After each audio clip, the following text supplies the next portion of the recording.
Yeah, write that down. Yeah. So, In fact, you know what? No need. I'll write it down for you. okay, thank you. I appreciate it.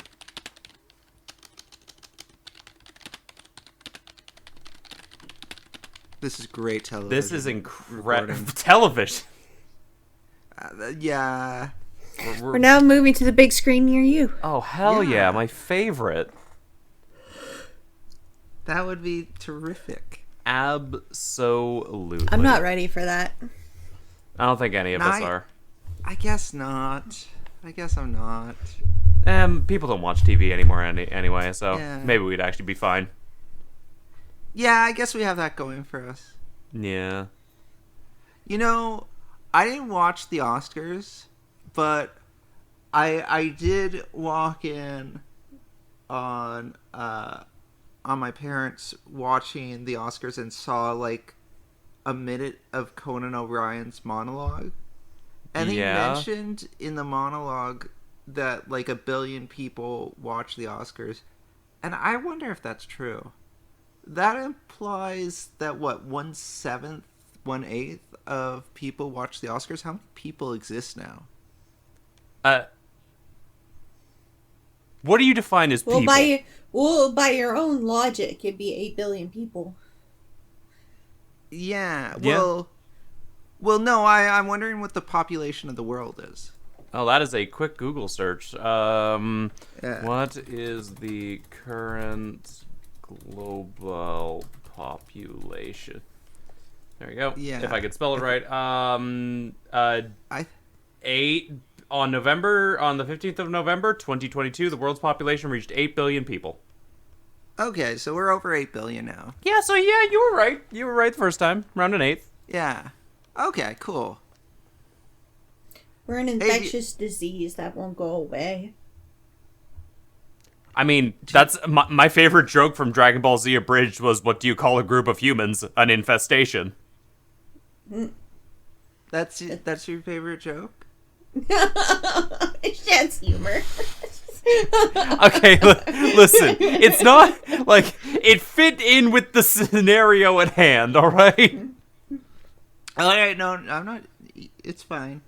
Okay, what's your favorite It's joke then, fine. Pending? It's My favorite joke from DBZ Abridged. Yeah, what's your favorite joke?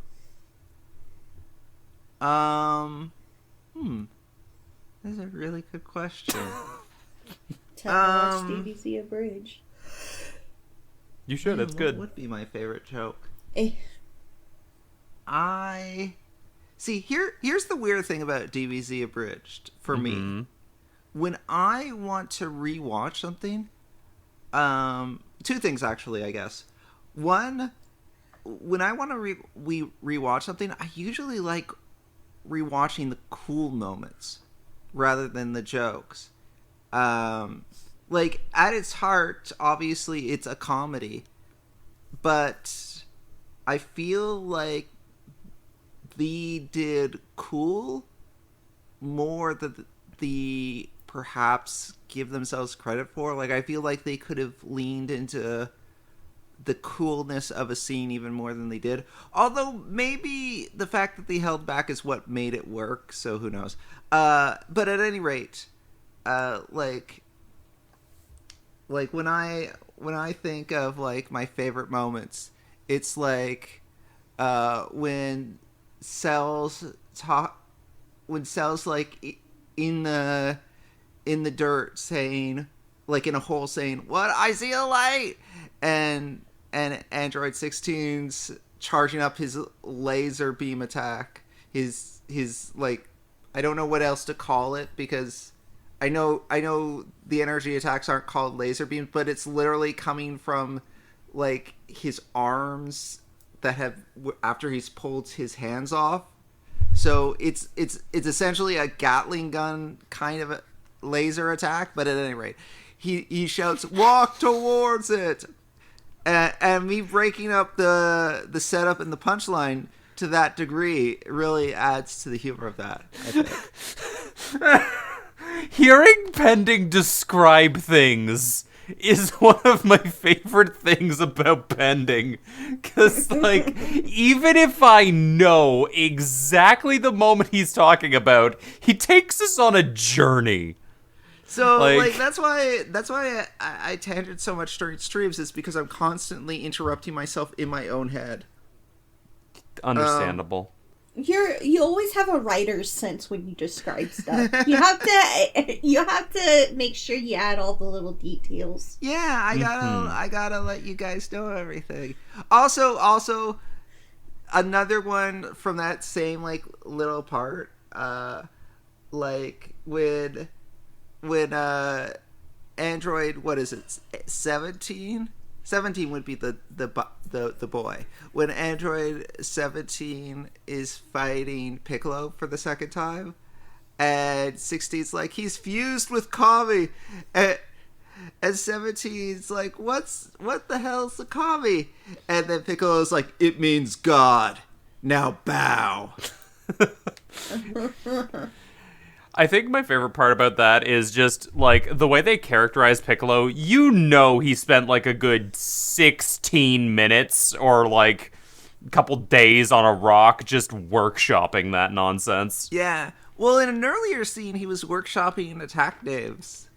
Yeah. No, he was doing that. That was great. It's also one of my favorite bits. Mm-hmm. Welcome to Left Unspoken, everybody. The podcast where we cold open so hard, we can start workshopping other nonsense in the meantime.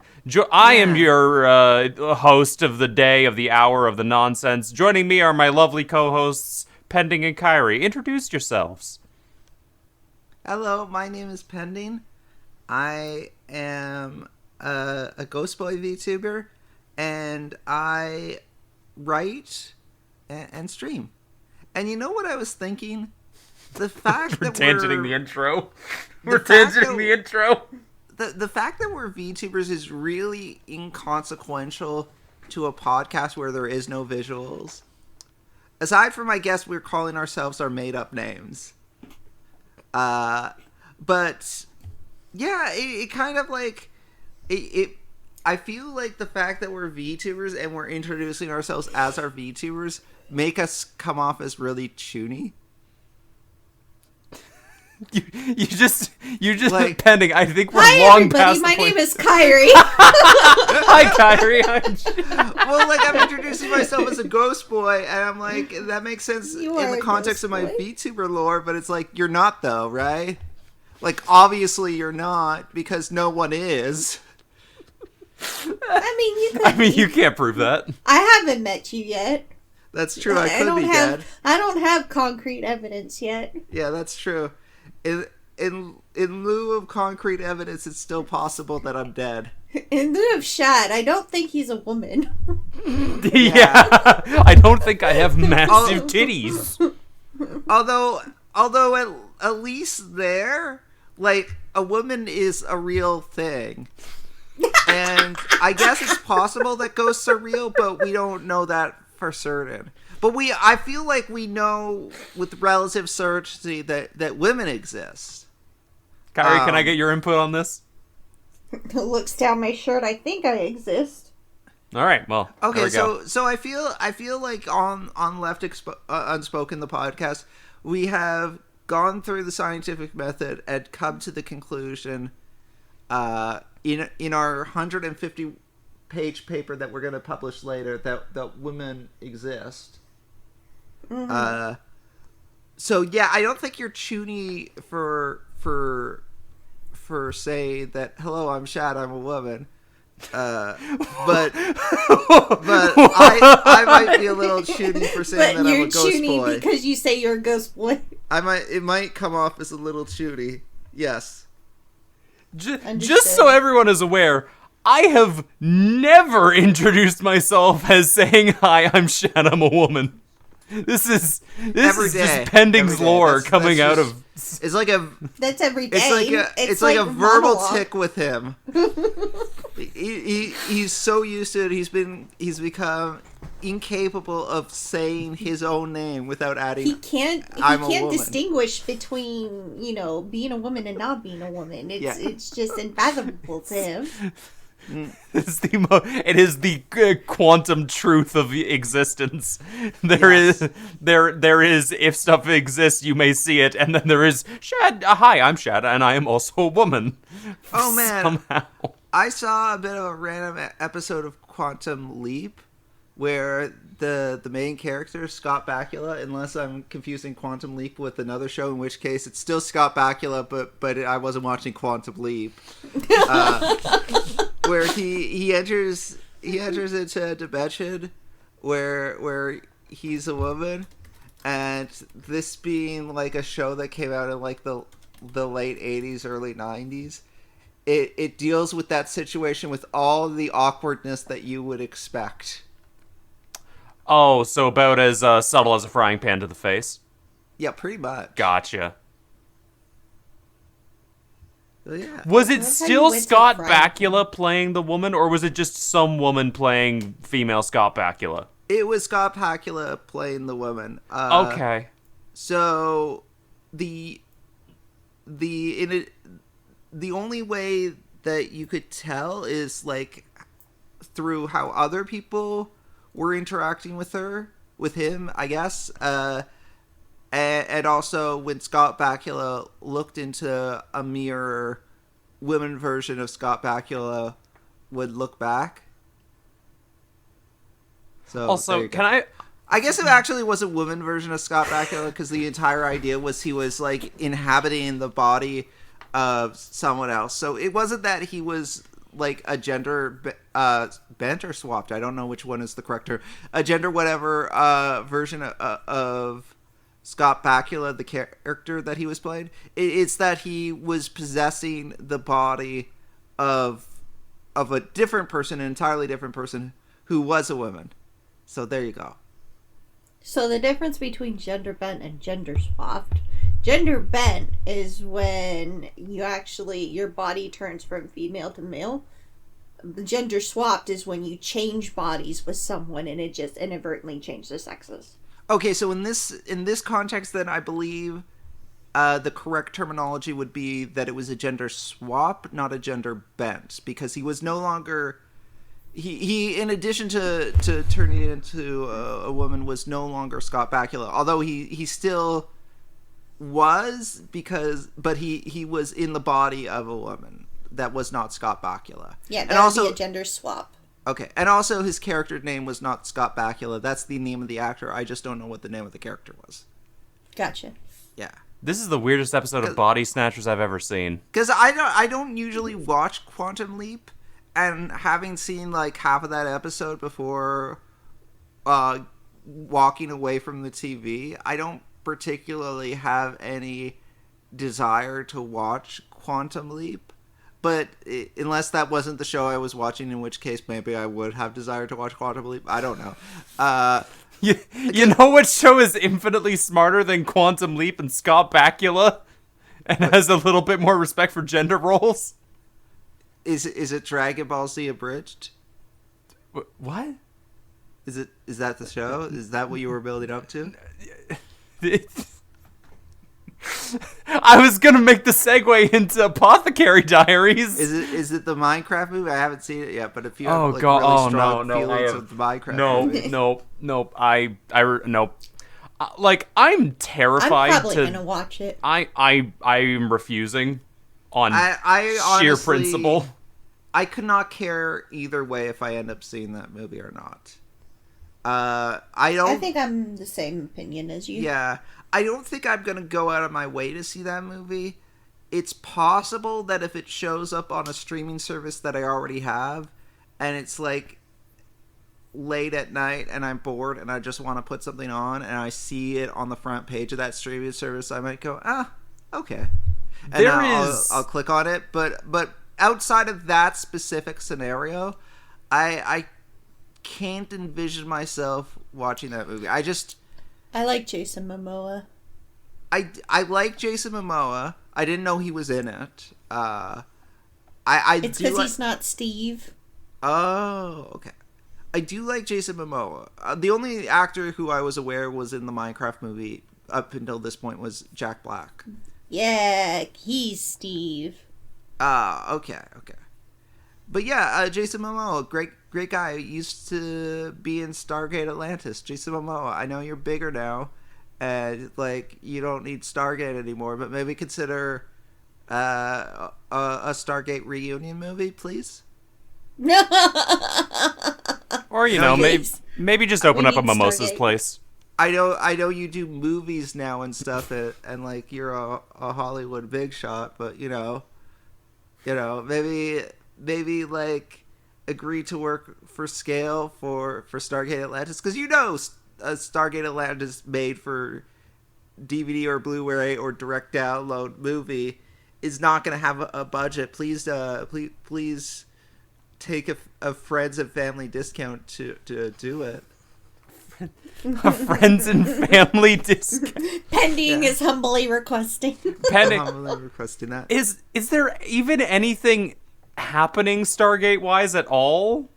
No, not really, but I have hope. Yeah. I do know that there was a time when Christopher Judge, the actor who played Teal'c, wanted to make a Teal'c-based spin-off.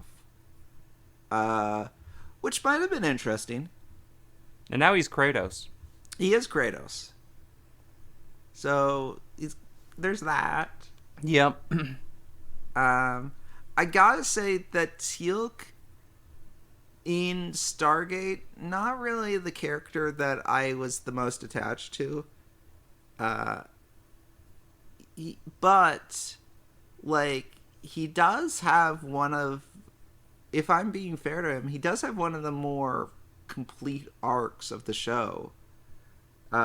He's the one that, like, leads his people to freedom, and then after that, he kind of, like, has a role as, like, a person with a lot of political weight within the new Jaffa government, but he also doesn't have like an official position within it, so he kind of has a lot of soft power, but he's not in a position to make decisions. So I think it would be interesting to kind of have a show about him and the Jaffa starting their government, although I don't know if that's what he had in mind, because he was probably thinking something more action heavy. Pending. Yeah. I really love, like, do you know how to drive? Not really, no. Because you just, like, with the expertise, you just grabbed the wheel of the podcast, said, nah, hold on a minute, we're driving this way towards Stargate, when I was like, hey, Apothecary Diaries, we all wanted to watch it, and you were like, no, well, hold on a minute. I mean, this is left unspoken. It makes sense. Yeah. You'll bring it up driving. I mean, I do have the bad eye, which I don't.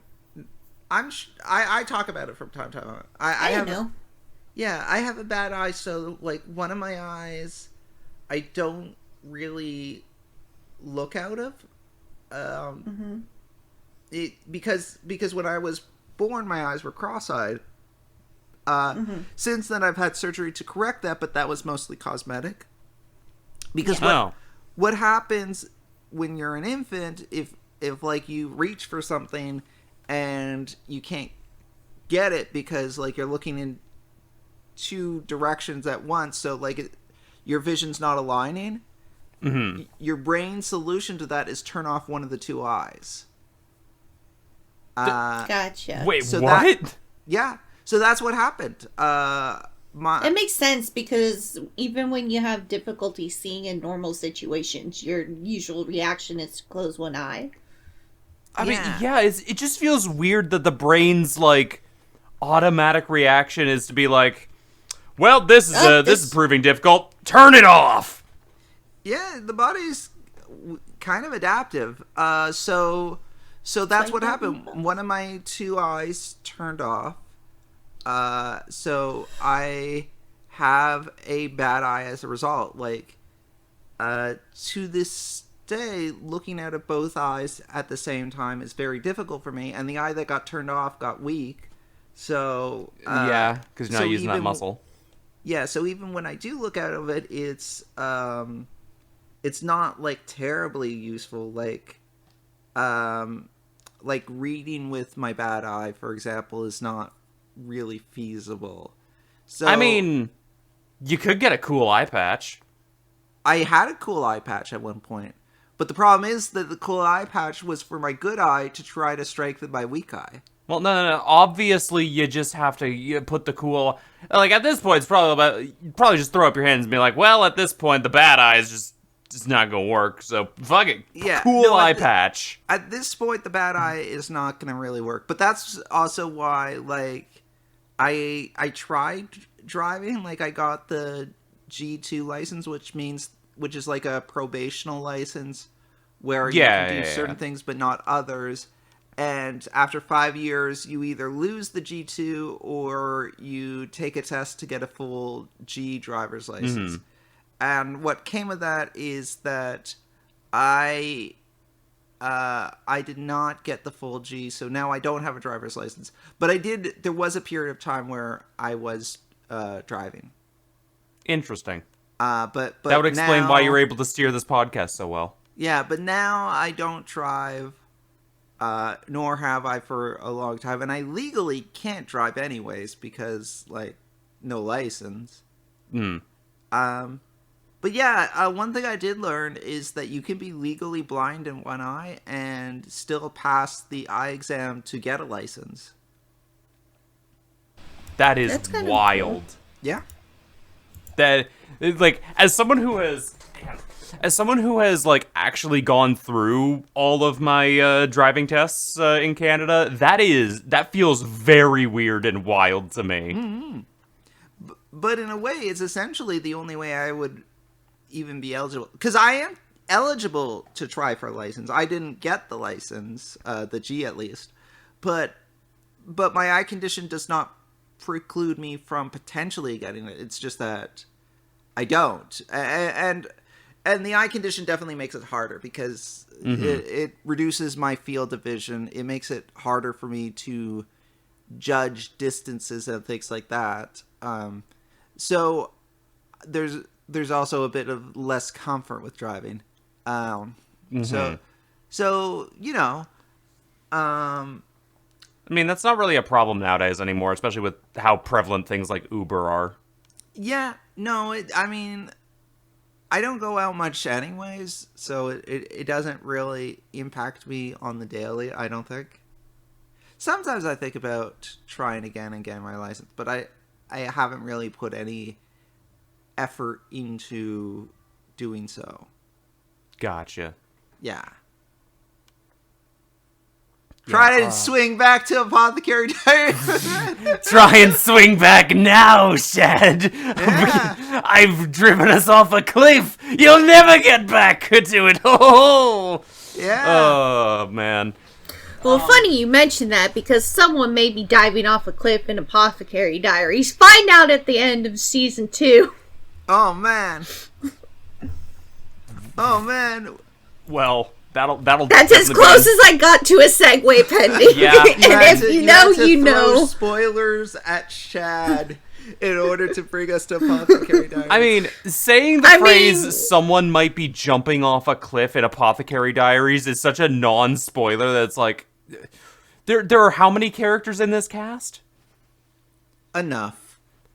I mean, there are enough characters in this cast to actively have both hits and misses in the English dub in the same scene. Yes. So. Oh yeah. I guess we should start with that. If you are an avid listener to this podcast, in which case, why? But if you were, answer down below in the comments. Yeah, if you were. You might remember that we talked about season 1 of Apothecary Diaries when that was a thing. We, the three of us, watched part of season 2 of Apothecary Diaries together. Which 2 more episodes have come out in the meantime. Yes. Which I did watch because you kind of needed to watch both of them anyway to get the next I'm also bit of the story. Yeah. I haven't seen the 2 episodes, but at the same time, I have read the light novel, so Gotcha. I'm ahead of the anime either way. But we watched specifically the English dub for the most part, so that's normal for me. But it was a new and not entirely pleasant experience for Kyrie. It was not. It hurt me. It was actually really interesting, especially when we, like, because not all the episodes were dubbed when we watched them, so eventually we had to swap back to sub for the final arc. Swap that back we were able to watch. reality. Oh, Yeah. there goes gravity. Oh. And funnily enough, it's very interesting to see, because knowing enough that I know about how this sort of production happens, like, there are a couple of characters who I'm like, they should have gotten a retake on that, because the voice for the character is fine, but this delivery is not. I always wonder what the time constraints for these kinds of things are. It's, well, I mean, since, because Crunchyroll changed up how, like, back in Funimation and Crunchyroll were separate entities. From what I remember, take it with a grain of salt, do your own research here. I'm paraphrasing and working off memory. Funimation had this thing where it would, quote-unquote, live dub an episode, where it would get the cast together and they would dub the episodes pretty close to when they were coming out in Japan. Right. The practice seems to have stuck somewhat. It gave people a little bit of iffiness at the start, because they were all like, well, now you're not going to have time to properly dub it. But from what I can tell, it's usually okay. Unless you're side characters in a show with a bajillion characters, because they probably don't have time to get a second take on several lines. Like what was with Apothecary Diaries, because the main cast seemed pretty alright. Like, Mao Mao was okay, Jinshi was okay. It was just a bunch of the side characters that are like, ooh, that voice either doesn't fit, or ooh, that is a bad read. Right. Like, one of the ones that stood out very early was Mao Mao's, like, same age friend that's still in the washing, like, unit. Yeah, I forget her name. Where yeah. I think she's not the same age. I think she's actually a couple years younger than Mao Mao. she may be younger, but the person who voices it in English is a whole lot more mature. Yeah. And she's supposed to be very childlike and have that, like, innocence to it. And they do so much better, especially with the episodes we had to watch. Her name is Xiaolin. But when they go to Xiaolin, because she's, like, the source of all the rumors, because all the rumors get back to Xiaolin, because she's always listening at her job. Local and it's just rumor one mill. of those, it's just one of those things where it's just like, oh, that's horribly off. That's, like, off-putting.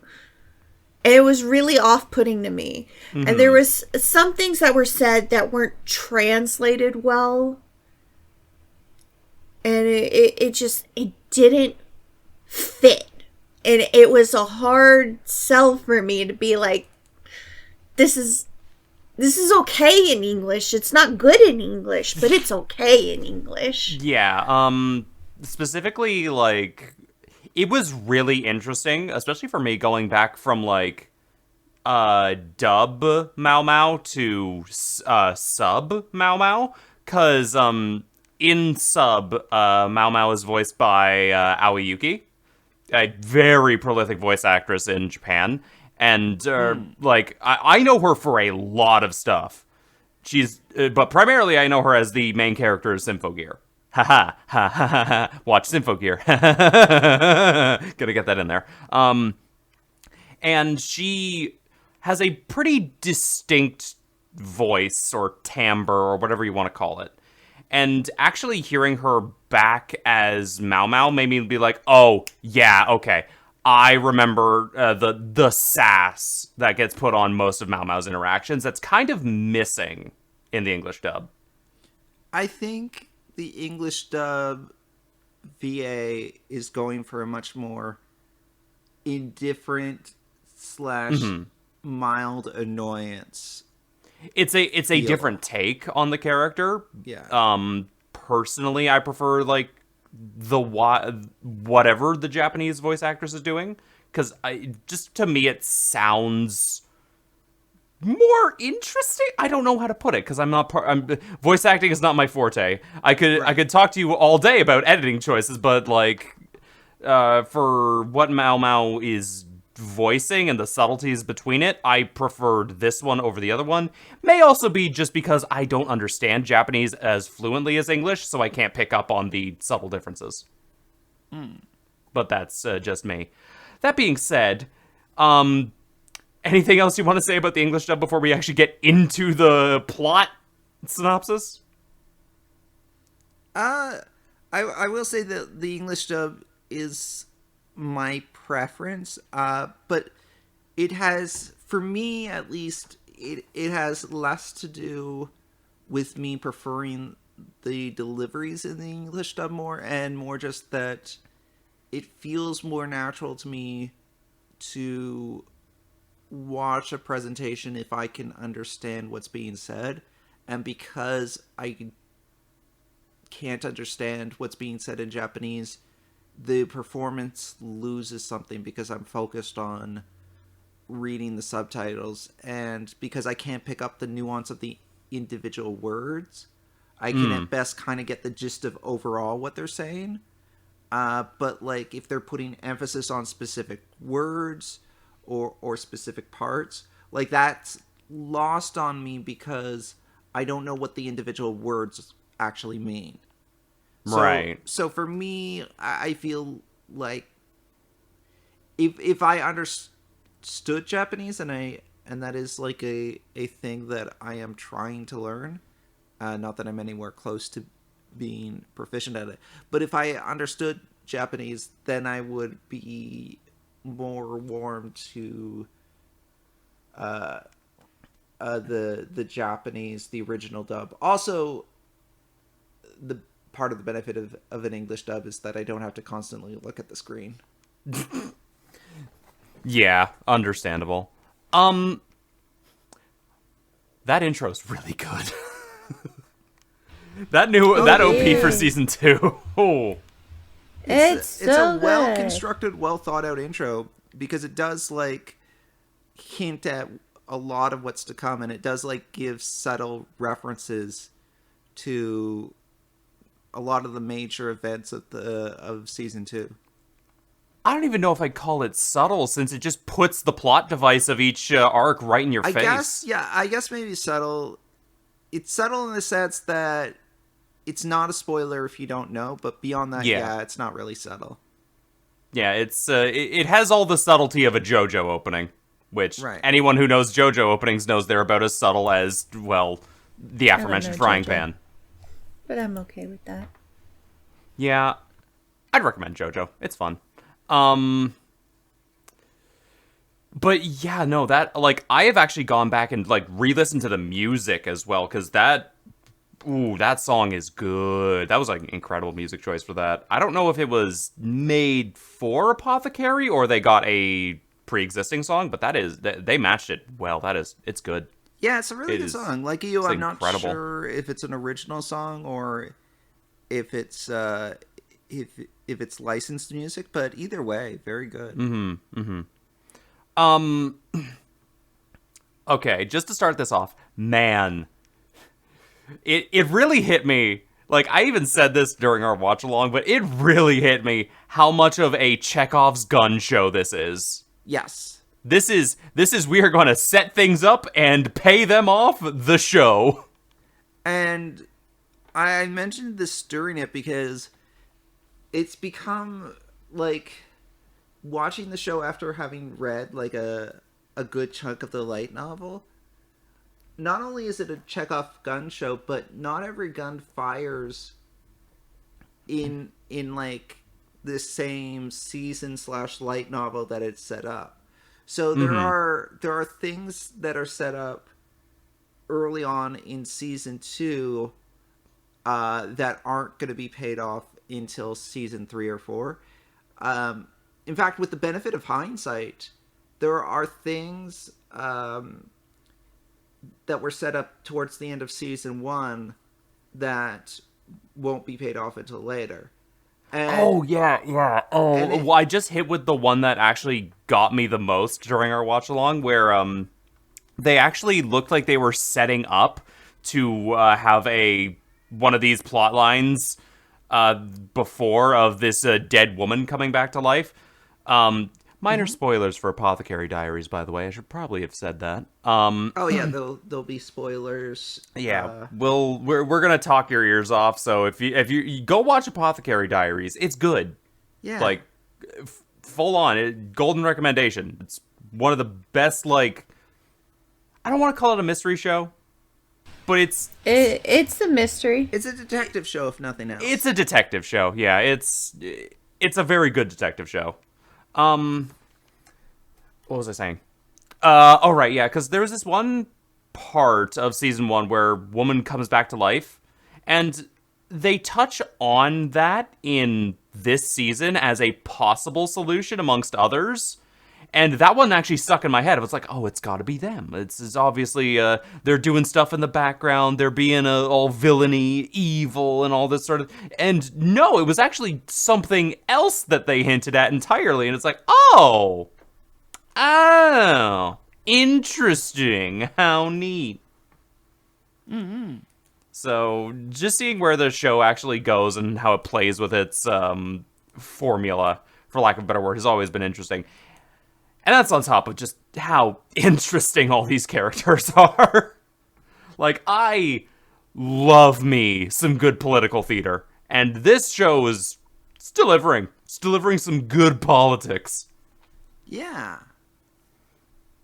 Well, it's finally actually getting into politics, because you're playing with not just the harem scene, but you're stumbling upon lots of the royal family intrigue at that point. And then you get the whole questions of, hey, what's going on with the king's brother? He's being subtly brought up all this time.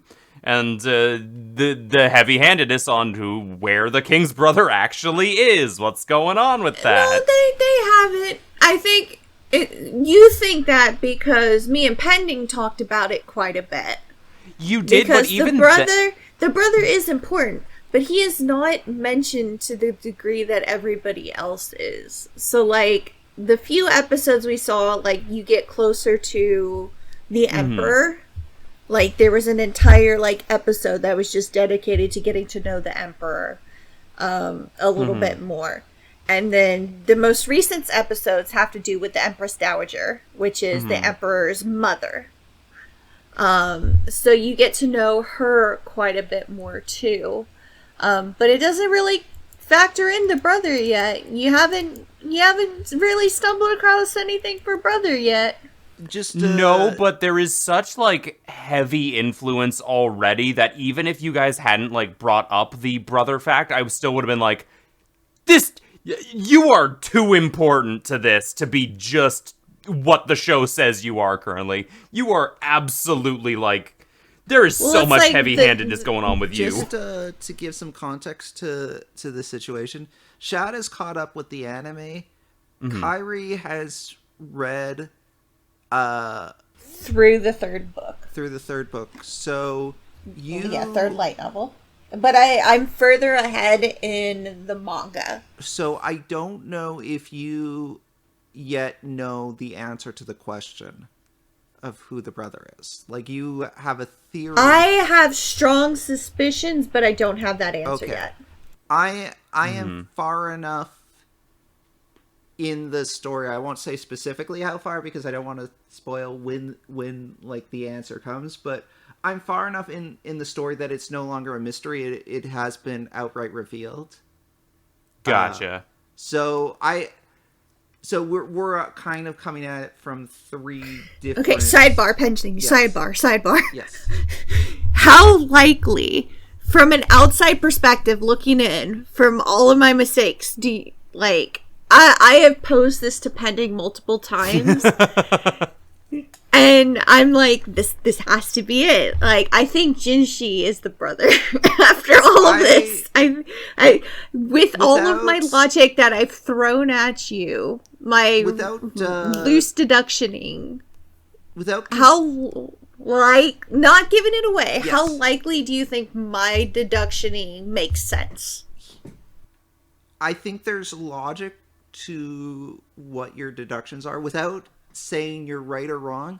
I'll say this. Before you continue I had on a with that, theory as to who it was, like, after the first episode of the anime.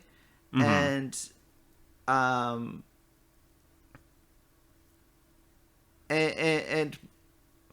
actually, you know what? I shouldn't say. Pending's like, nope. I'm not gonna. Yeah. Yeah, actually, So, I was like, I started saying that, and I'm like, you know what? That in and of itself is an awfully big spoiler. Better not to say. But I'll say that I will say that there is logic to your deductions. Yeah. Okay. So here's my thing about the whole Jinshi is the Emperor's brother thing. Mm-hmm. It feels to me like it's far too overt at this point. Like, no, because of the doors. He's colorblind. It makes sense. Oh no! It's not that. Sense. Like, here's where I'm going with this. I'm looking at this like, okay, they are very heavily implying that Jinshi is of royal birth. However, to me, it's like it feels a little too obvious what they're saying with I think you're wrong there, and I'm gonna point it out because they don't say Jinshi's of royal birth. They very clearly say he is of high noble birth. Mm-hmm. Yes, but from the get go, it is made clear that he is a person of importance and he is a person of high birth. Yeah. Absolutely. But I don't believe he is... Mao Mao specifically, like, within the first season, refers to Jinshi as a person of high birth when trying to, like, push aside his advances. Like, oh, no, it would be wrong for you to do these things because I'm just, like, I'm just like a commoner kind of thing. and like you are of noble birth. Yeah. Or I don't know if she uses noble birth or high birth or whatever she uses. It's like, but it's not royal birth. It's not royal because royal is never in the same vein. Yes, like she like when she's talking about Jinshi, she's not saying royal birth. She's saying like he's of high status. And honestly, like, that's just inferred to her by the obvious fact that he has this station, and it seems unlikely that he would have this station unless he was a person of importance. His family had, like, importance or whatever. Yeah. So the scene that actually, like, clinches it for me that he is of actual royal birth is, like, the last scene of the most recent episode where he and the Emperor's mother are sharing a moment. That, to me, clinches that he is of royal blood, just because of what the scene seems to be implying. However, I think they've been implying that a little too hard. So you also missed something else. So, in that same episode, you missed that Jinshi was well known enough in the royal family to be wandering around the Emperor's area to be able to get hold of something so precious to the royal emperor. Like, he's got leeway as a child to be able to do that. That's not something a noble kid would be able to do. Oh, absolutely. He also had handlers, which again does not like confirm royal blood, but like further explains his importance, that he was important enough that as a child he had handlers to, like, basically keep him safe. So to raise him rather than the parents. It feels weird to me just because, like, I need to actually go back and look at what the Emperor's mother said a couple of times, because I don't know if she said she was able to have another child after her first birth. Because that's the thing that gets me, is I don't remember what she said about that. I remember she had to have a cesarean? See, So do you yeah, want me- they had to cut her open to get the Emperor out. Do you want me Yeah. to point so out they- a scenario that you might not be considering? Like my whole like let me get to the end of my thought So I process here don't- before so- before we consider Yeah, this. Empress Dowager does Yes, that was her not name. have to have another kid for it to still be considered brother. That is true. But for me, I am thinking that Jinshi is in fact not the Emperor's brother, but he may be like one leg down from that, in that he is either the Emperor's brother's son or the Emperor's son. So you're thinking like maybe he's like a cousin, like he's royal Yeah, family adjacent. he is but of not- royal blood, but not in line for the throne. Yeah, That is so- my thought process. So basically, you're thinking, because we do know, like, by the point the anime is in season 2. In fact, way before that, like during season 1, it is explicitly stated that the Emperor has a younger brother. It's in scenes where like in situations where it would have otherwise been expected that the other younger brother would have shown up, he's never been seen, and the answer given has always been that the younger brother is sickly. So the younger Yes. brother is kind of kept indoors at all times, and we never get to see them. So you're thinking that your theory is essentially Jinshi is royal adjacent, but not royal, and the younger brother therefore must be someone else, perhaps someone that has not been seen. It's specifically not due to what I'm being... It has more to do with how the show is presenting its information. Because even Mao Mao seems to suspect Jinshi is of royalty and just not She saying doesn't. it, or just She not doesn't. thinking of it. She knows he's of high birth. She does not suspect in any way. These are her own suspicions. She does not suspect he is of high birth simply because she thinks he's a eunuch. Yes, She was starting to doubt that during certain thought No, processes. she though. doesn't.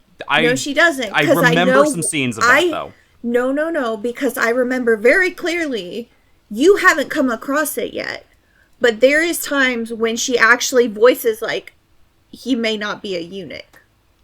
Like, that hasn't come up for you yet. So You know when I said jumping off a cliff? Mm-hmm. Oh. Just jumping off a cliff. Okay. In the light novel, because the light novel has a lot more of her internal monologue. Although I believe that this specific part of it was internal monologue in the So, anime too. She's still In the of manga, this entire scenario, yeah. that entire scenario is all heavily in her own, like, inner voice. Yeah, she's heavily of the thought process right now that he's a eunuch. In fact, she had the internal reflection of how he was unlucky because he must have been one of the last to get the surgery, because he would have become a eunuch right before the procedure was banned. Because So there she- was one line. so- there was one line in and part particular of the from Mao reason- Mao's monologue that got me, and it was, he can't just be the king's favorite eunuch. There's something else going on here. Yes, but that does not necessarily mean that he's That not doesn't a relate eunuch. to the unit part. It Yeah. relates to the favorite part. Yeah, like to the best of my recollection, at the point we are in the story, she heavily assumes that he's a eunuch, and part of the reason for that is because if he wasn't a eunuch, he is committing a crime punishable by death. Like to not be a eunuch. To also, I don't know if they mentioned it in the anime at this point or not, but there is actually, like, they do check check to make sure that they're eunuchs. So that's the other thing that she asks like the doctor at one point. It's like, how do they verify? And the doctor's like, they'll check. They'll we got a monthly selection where we bring the boys up and we check them out and see how they're good, and then we give them a smack on the button, they leave. So like to Mao Mao's understanding, like, not only would Jinshi be like committing like a horrific crime if it turned out that he wasn't a eunuch. In addition to that, she can't conceive of a way that he could get away with it. Like, how would he be able to avoid, like, how would he be able to pass the test of being confirmed as a eunuch if he wasn't So that is where her mind, I think, is at this stage. Right. The cat just scratched on the door, so I'm gonna let the cat out. But I Gotcha. I think the cat wants to eat. It's Mau Mau. Understandable. So give me 1 second. I'm gonna open the door, and then I suspect the cat will just stand there and meow at me. Oh, okay. Yeah. Welcome to the cat part of the podcast. Yeah. Well, I don't know. We don't have Delta, so it makes sense. Yeah. No. You're over in the Britlands right now, aren't you? Yeah, I'll be flying back soon. I've been over here for 6 weeks. God damn, that is impressive. Yeah. Suppose we should ask, how's it been over there? This is probably going to be one of our few chances to talk about the British Isles while we're podcasting. It's very cold. It's cold and wet and rainy. You say this to the Canadians. Well, it's more like, you guys have snow. You may have, like, rain and stuff, but, like, it's just wet here, like, constantly. Yeah, I am told, like, that the weather in England is just dreary, is the way that I've heard it described. Yeah. If you guys ever seen, like, Forks, Washington or whatever, from Twilight, I was gonna that say, actual place where it's just, like, before. wet and... like, no, like, the place where it's just, like, always dreary and always wet and rainy and just, like, the only reason the vampires live there is because there's not sun. That's the kind of feeling it gives. Yeah. Gotcha. You know what? I'm gonna... You two continue to talk. I'm gonna go ahead and feed the cat, because he's just standing there sadly. You go feed the cat, and we'll continue talking about utter nonsense while you go do that. Yes. But yeah, just to like weirdly theorycraft a little bit, it's, for me, Apothecary feels like it is a little too heavy-handed in its presentation, at the very least. It's not a matter of the text, as a matter of how it's being presented that gets me to be like, you're important, but why is the show making me feel like you're very important? It's never been this heavy-handed before. Or maybe I'm just realizing the things that it's been heavy-handed about. You're just now realizing, because from the very start, they've put a whole lot of emphasis on Jinshi being that important. Like, he is the I mean it's mysteries in general. Like, because I don't feel like it's ever been that overt with other mysteries the show has presented. No, it has. Maybe I just need to give it a rewatch. I think, realistically, every little mystery we've had has culminated to a bigger mystery that's still being defined right now. Probably, yeah, because we don't know where that is, because the entire Shisui, like, arc is on pause because she disappeared. That is true, yeah. So she did just kind of walk out of her coffin. Yeah, you have the girl who escaped death all of a sudden, and now you're like, well, shit, what the fuck do I do now? Mm-hmm. You're caught up, right? Yeah. Man, I do not know what to think of the former emperor. He is a shitbag? He's a shitbag, but he's also kind of surrounded by shitbags that have made his shitbagness worse. And I'm just like, everyone around here is kind of, it makes my skin crawl. I don't like it. I think they played it up really well on, like, why he was such a creep to so many, but they also tried to make him a pity party, which makes you feel disgusted. So it has this taste of, like, this leaves sourness in my mouth. Yeah, like, it's a very sour taste. I don't like it. Like, everything going on with him is just like, ooh. I understand, but God, no, and that's the point. You don't understand. You don't, because no normal person would act this way.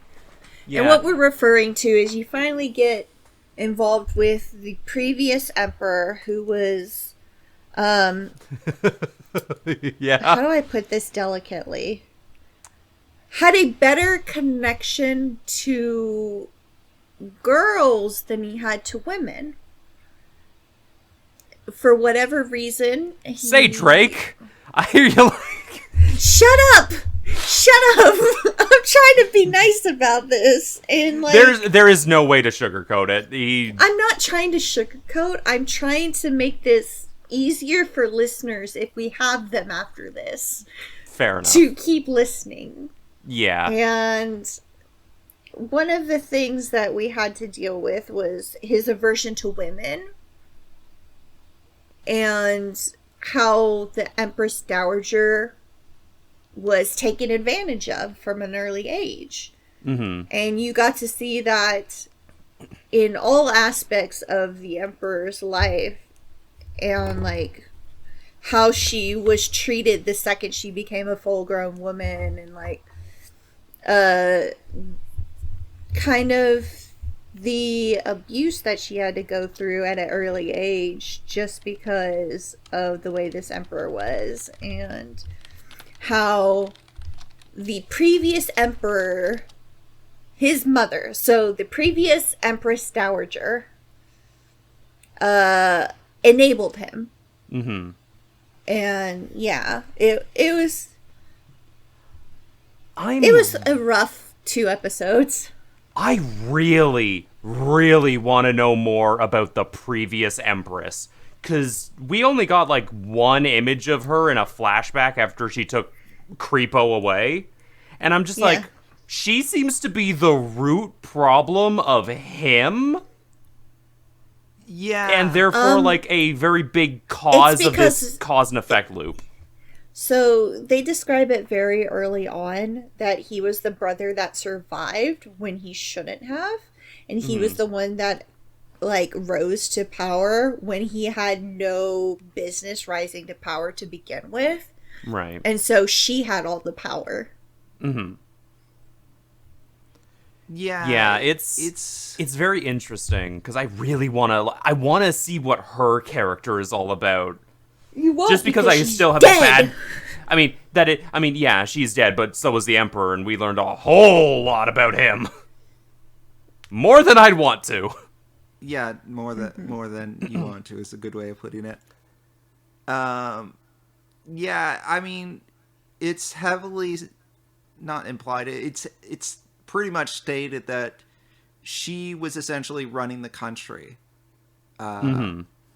And the Emperor was, just kind of this political figurehead. Yeah, he was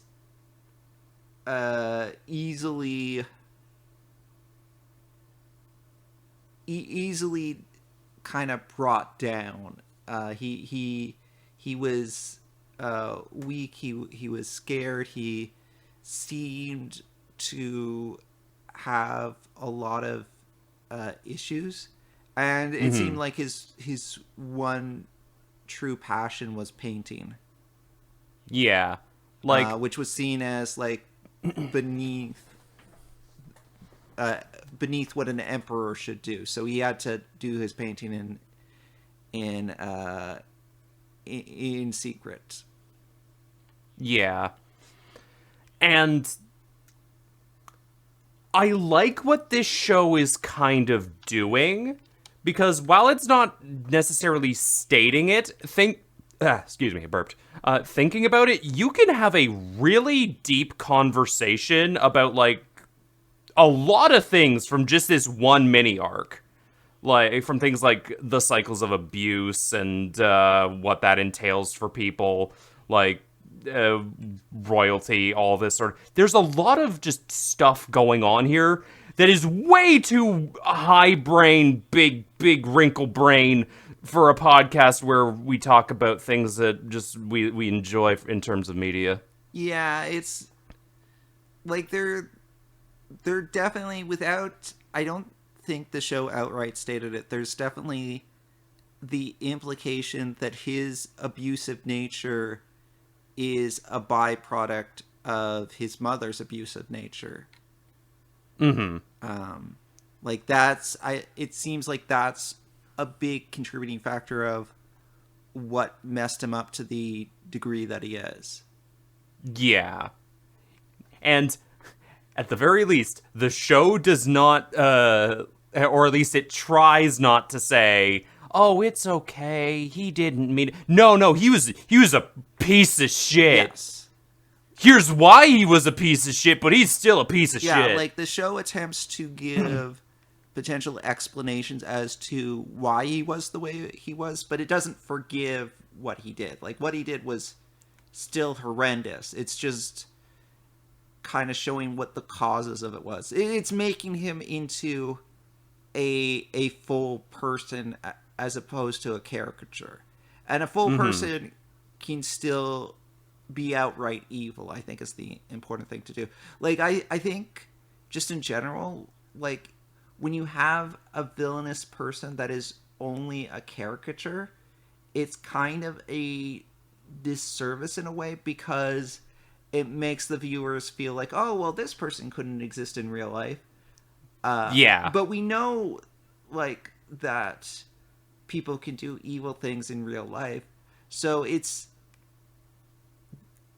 more constructive to show a full character doing evil things, because that shows us kind of a path towards this. And also it makes us, like, I think, as people, more diligent, because if we only see evil being done via caricatures, then we feel like via mustache-twirling villains who tie women to the railroad tracks. Then we feel like we're above it, and we don't have to worry about, like, trying to be moral, because amoral behavior is only a caricature thing. It's not a real person thing.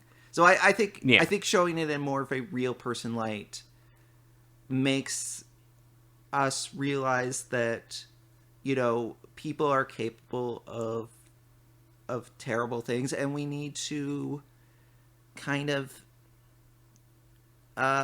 we need to be aware that we need to be better, be the best we can be. Like, it is not a foregone conclusion that we are above evil. We have to actually actively work to be better people. Like, we have to be aware that we need to we need to I guess I'm just talking in circles. Yeah, no, I fully agree. Full stop. Like, that is a very good message to have for a two-parter. Yeah. Like, this is 2 episodes. Like, there is... If we can have this much of an interesting discussion over what amounts to under an hour of television, it's... You know the writing in this show is spectacular. Yeah. And then you get interesting little caveats to everything, like, hey, despite how absolutely fucked the previous royal family is, current emperor turned out pretty good. Yeah. And so did Jinchi, if we're if we're thinking he's part of this whole thing. I think it also kind of shows a little bit of contrast. Like, both the current emperor and the previous emperor had extremely difficult childhoods, and the previous emperor kind of allowed the darkness of that situation to consume him, and he went down a very dark path. And the current emperor kind of, by contrast, took that as lessons and became a better person for it, if in a way. I want to see more of the current emperor. He is so interesting. Yeah, he is very much a peripheral character, and a lot of that is due to practicality, because the show focuses on Mao Mao, and there's only so much that's believable of interactions that we can have between Mao Mao and the emperor, because for all Mao Mao's usefulness, she, in the grand scheme of things, is not important to the Empire. Yeah. I think, like, getting the Doors episode was some much-needed time with the Emperor. Yes. I love that guy. He is really interesting. No, he is. And I'd love to just see an extended scene of him just talking with, like, a war council or something, because that's the level of politicking, and I'm like, ooh, show me more of this nonsense. I don't think you're ever gonna get there, because this is not a show based around him. It's a show based around the what is it? The back harem? The rear courtisans. Palace. That's it. The rear palace courtesans, yeah. So you're never truly gonna get that. What you get is snippets, which I think is a good enough tease, but you're never gonna truly dive into politics. No, this is the way you really want to. This is not Gundam. There is no international politics on a global scale with people conniving each other behind the scenes of the war. No, it's very much a internal sort of politicking, which is also good, because you do not see this level of politicking in media, where it's like, oh, hey, we brought some people in from the outside. It's like, oh, those people must be the problem. It's like, no, really, we can't stop the people coming in and actually having their shops come up. We can figure out who the hell is causing the shops to come up, because there's someone clearly planning some nonsense here with all the poison ingredients coming in. So it's very interesting to see that part of it, and I do appreciate me some good politicking. It's actually hearing about, like, yeah, we don't know who the hell ordered all this stuff. I'm like, oh, hell yes, give me more. So that's just my little excitement about the nonsense going on in there. Yeah, I definitely appreciate the political side of this world, and I also appreciate the degree of world building, even if we are mostly restricted to seeing things out of Mao Mao's eyes. Not entirely, because we do have scenes without her, but like Mao Mao is very much our focus character. So like the benefit of having like such a fleshed out world is it really feels like more of a lived in place when we're kind of following Mao Mao around. Like it, yeah, like absolutely. We really do get the impression that if we were to travel like 100 miles in any direction, there would still be things happening. Oh yeah, absolutely, and like you could somehow connect them back to the current like state of whatever's nearby. Yeah, and there is like a fair amount of that where like things that are happening in a distant village get back to Mao Mao and like have some small impact on her life. So I really do like those touches. Yeah, like the writing, like I'm just gonna put it back. The light novel author, whoever or whatever the first instance of Apothecary Diaries was that spawned this whole thing, their writing is spectacular, and I cannot say enough good about the original author who made this. And it is. It'd be a light novel. Yeah, it is worth noting that the anime is following the light novel very loyally. Also, Yeah. It is. so the light novel is written by, and I apologize because I'm probably gonna mispronounce their name, Natsu Hyuga. I probably mispronounced that last name, but so I apologize for that. But Probably, but you could anyone who at home who is in any way curious can go Google their name or just Apothecary Diaries author, and you'll probably find it. yeah, absolutely. They shouldn't be hard to find. That being said, like, they have done fantastic work, and I just love to like pick their brain one day and see their creative method on how they're writing this out, because there's no way they're writing this linearly. There's too much going on. I imagine they mapped out a lot of things ahead of time at the very least. And they're working at a pretty brisk pace too. So the first light novel was released in August 2014. We in March 2024 got the release of the 15th. Whew.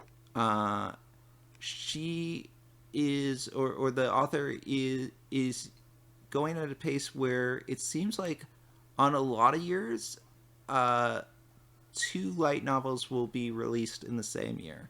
It's not consistent. Like, for example, there was a 2-year gap, or really more like a year and a half gap between 6 and 7, but for the most part, like, there was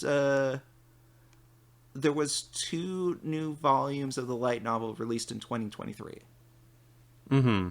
I imagine you'd have to have like a planning phase or just a phase to stop burnout from happening. Yeah. Because like these are, I imagine these would have to be really dense books. Like, Kyrie, you've read the light novels. Yeah. How dense would you say they are? Upwards of probably 250 pages ish. Yeah. We're 250 pages, and they're putting that much information into them. That's It's not a decent terrible. read. Like me and Pending talked about when we were watching it. It's up to the 3rd light novel. 3rd out of 15. I think. Where are we in the light novel right now? Yeah, we're in the 3rd. We're in there because yeah. that's where I currently Yeah, am yeah. in the light novels. Yeah, because the first We season are- covered the first 2 light novels. Yes. We are in book 3 of 15, and there is 0 romantic tension between the protagonist and the main love interest. Yeah. It is. I can appreciate a slow burn. It's fine. It's fine.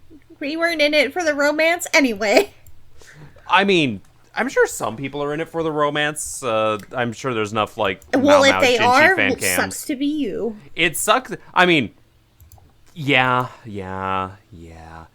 But it, like, I'm just really excited to see the rest of the world and maybe some returning characters. In all honesty, I'm excited to see that one muscled out guardsman try and get with Mau Mau's sister. Well, that's an interesting subplot. I want to come back. I have good news for you. Lihaku. Yeah, I have good news for you. He is going to feature more in this season.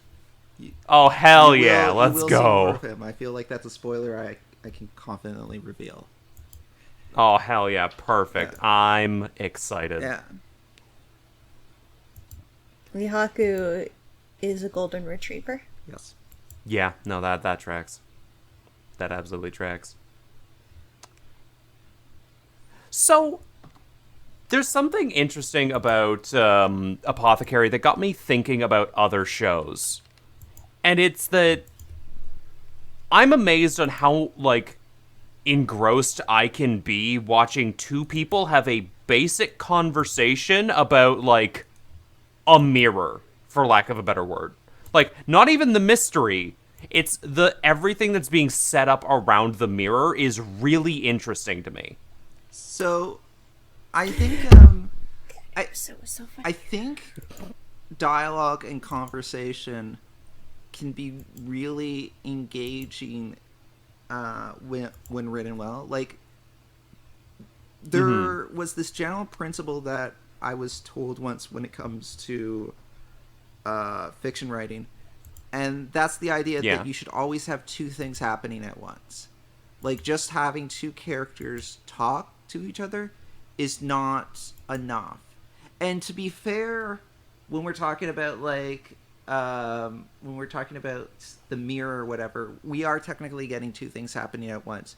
Because even though there's not necessarily... Even then, I would say there's even more things happening at once with the mirror, because you have the initial conversation, you have the mirror's setup, and then you have everything else involved that's going on in the scene that you're not even looking at. That's also very important. Yeah. But I think it does kind of demonstrate that dialogue can carry a moment and carry a scene. Like, you don't necessarily have to have like a physical aspect to it, because those characters are essentially just sitting down and talking. There's very little movement to that scene, and it's kind of makes me think of Aaron Sorkin with like The West Wing, where it was extraordinarily dialogue heavy. Like, they added in the visual component of the walk and talk, so that that old thing. Yeah, so that there was some flourish to it, but the dialogue itself was like a big part of what carried it. And yeah, when done well, dialogue in and of itself can be compelling and can be engaging. Yeah, and I'm a little nervous to even go into this topic, because I know Kyrie will vehemently disagree with me. But I'm also excited to see that happen. So, upon thinking about this, it actually got me when I was watching a different show on how disengaged I was actually starting to get with it. And that's Solo Leveling. I've heard your complaints about Solo Leveling, which they're bitch complaints. Okay, here's a new one, and I want to see how you take this one. For what it's worth, I've seen, like, I think the first season of Solo Leveling. I've seen up until the part where he says arise. Yeah. Yep, so that's the end of first season. Okay. Yeah. And honestly, I've how caught up are you on second season Solo Leveling, Kyrie? I have it all finished. Okay, so I actually do want to hear what your opinion is on what I'm about to say, because I find it interesting. Ever since the start of season 2, I have started getting very disengaged with the fight scenes. And I've gotten more engagement out of, like, the best scene of season 2 was the hospital room scene. Not to spoil anything, but you know the one I'm talking about. Mm-hmm. I got a lot of engagement out of that scene, but the actual adventure to that scene didn't really get me. And I was like, okay, hold on.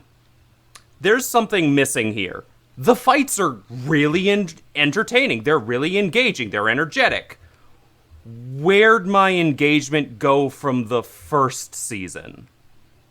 And it got me that I felt like we were just kind of missing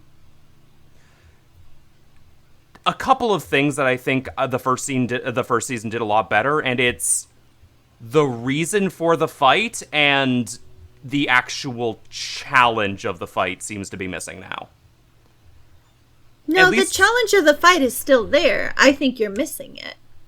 I feel like I must be, because I don't feel like protagonist man... Because it's not the protagonist fighting anymore. He's a necromancer. Mm-hmm. That's the entire thing, is he has to be able to learn to control his undead army. And it's less about him fighting. Yes, he still fights because he built himself to be an assassin. But it's all around him being a necromancer. He is a mage. He uses summons. And him learning to adapt and focus and build up an army. And I think that that type of fighting doesn't get to you like when he was in the original. Yeah, because at least for me, Which is weird because that's political fighting and you should be into that. You would think so, but I also feel like I'm not being shown the depth of the strategy. Because I'm gonna jump ship for a slight second. How much do you know about the solo leveling like universe? Anime only. I'm just an anime watcher. I think you're missing out on a bunch. Not necessarily because the anime or anything strays from the manhwa, but because I think you don't get a good grasp on like the hunters itself and like their classes, because it falls heavily into like D&D based like roles, and I don't think you're getting the exact information out of that. Like, he's building up an army, but he's making sure the army is diverse. He's not just having bareback soldiers. He's got tanks. He's getting beasts. He's just got his soldier, the one Pending is talking about. He's got his knight now, which is Igris. Yeah, because but he's trying to build an army with multiple things, so he doesn't have a weakness. And that's the problem with most characters in this thing, is everything has a weakness. Like, a mage can't do close proximity battles. I feel like that needs to be, like, expressed a lot more, because I don't feel like I've hit, like, oh yeah, everyone's got their weakness and that sort of thing. You gotta play to the strengths. How far into solo leveling 2 did you get? Because you start to see the other S ranks, and you start to see their fights. And yeah, because I saw the training thing before the island. Yeah, so like you should be aware that there is multiple weaknesses and stuff, and that they can't be doing what he's doing on his own. And he's just being smart about this by who he's recruiting. Yeah, it's very weird for me specifically because solo leveling feels like it's doing a lot of good work on paper, and I should be engaged with these characters. But whenever I look at a couple of these characters, like anyone who wasn't in the first 2 episodes party, I feel really disengaged with. I really like the first 2 episodes of solo leveling. Like, before the reincarnation thing happened. Which I don't get that. I hated those episodes, but it's because they made me hate those episodes. Really? Like, okay, really? In what way? Humanity abandoned him to save itself. That's the entire premise of why he is chosen as the player. It was the worst sides of humanities, and they want you to hate that. Mm-hmm. And you're like, yee. So yes, that bugs me. It's less of what the people did and more about like structure. The actual like whole how the episode was why are you worried about structure instead of enjoying? Because I am a creative, Kyrie. It's what I do. I love seeing how things are made, so I can make things that are just like it. It is so interesting. Shad, when are you gonna make your solo leveling manhwa? when I learn how to draw. I think for me, like the one thing that I will say about the first 2 episodes is that it showed like a vulnerable character and a flawed character, and then it took it away and it turned him into an action hero. And that's probably what gets me the most. Like, as a wish fulfillment, solo leveling is an interesting case study. And there's a lot of entertainment value to be had there, and if you're in it for the cool character doing cool things. But at least from my perspective, there's a lot of wish fulfillment. What we don't have as much of is characters that are in a fantasy world and actually aren't like the super powered one. Like they have to be crafty, they have to be smarter, because they don't have the physical advantages. And there was there was like the idea that maybe he could be the guy that was craftier and could be the guy that was smarter, but just didn't have like the physical gifts. But they never explored that because they quickly established that even if he was smarter and craftier, you know, that he was still gonna die. Like there was no surviving this. Like, like it at the end of the day, it goes back to it goes back to like the idea that might makes right. Like it didn't matter that he was smarter. It didn't matter that he was craftier. He died, and thus we get our cool action hero as a replacement. I guess so to some extent, like as a cool, like as a show about a cool person doing cool things, I still can find enjoyment in it, but I think the show also like is just kind of like another one of like many, because it kind of falls into the same it kind of falls into the same formula as Reincarnated as a Slime, for example. And it's noteworthy in that Solo Leveling takes the formula and does it well, but it is still following a well-treaded formula. So and I don't think there's anything inherently wrong with that. Like, the formula is well-treaded because people enjoy the formula. I'm not saying there's anything inherently wrong with the way the show is. I can see how if you are either tired of the formula or the formula isn't your cup of tea, that you might not get the same amount of enjoyment. What would be interesting to me, and Shad, let me know if this is the case, do you like Reincarnated as a Slime?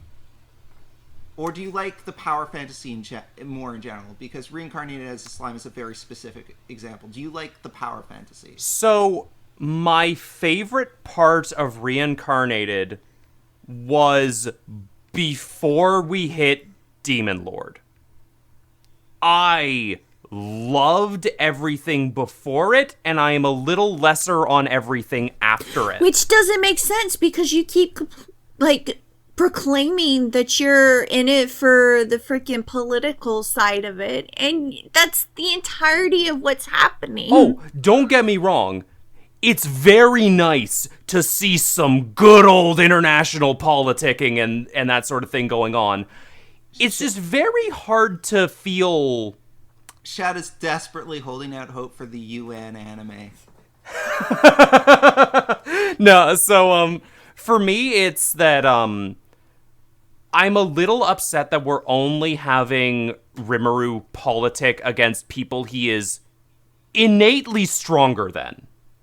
So But like, he's not, though. There is... That's the entire, like, last half. That's what the Demon Lord, meetings all were. Oh, absolutely. It's interesting. Like, I did like the Demon Lord meeting, but he doesn't have to... Like, he and other people of different kingdoms get along really well. Like, they're the best of buds. There is nothing like reformations or anything that he has to give up. It feels like he is always in control of a political debate. Because he always has something to offer them. Like, Absolutely, the entire yes. reason he's in good terms with Gazelle is because of the health potions they make. Mm-hmm. And that's not really my, like, favorite form of politicking. I love seeing... politics! You're such a liar when you say you're in it for the politics. You're not. I mean, don't get me wrong. It's fine. I just wish there was, like, I just wish a little you bit more weren't a liar. intrigue. There's... I just wish you weren't a liar. Oh, yeah. There's something I just felt more interesting about the previous like pre-Demon Lord stuff. I felt a lot more engaged with it.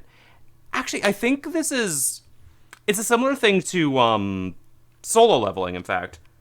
I think for me the power creep is starting to seep into my brain. I think when I'm watching this stuff. Like, I look at it and I'm like, and I see like a big flame-haired demon pulling out swords and be like, "This is my army," and I'm like, "Yeah, all right. How do you die?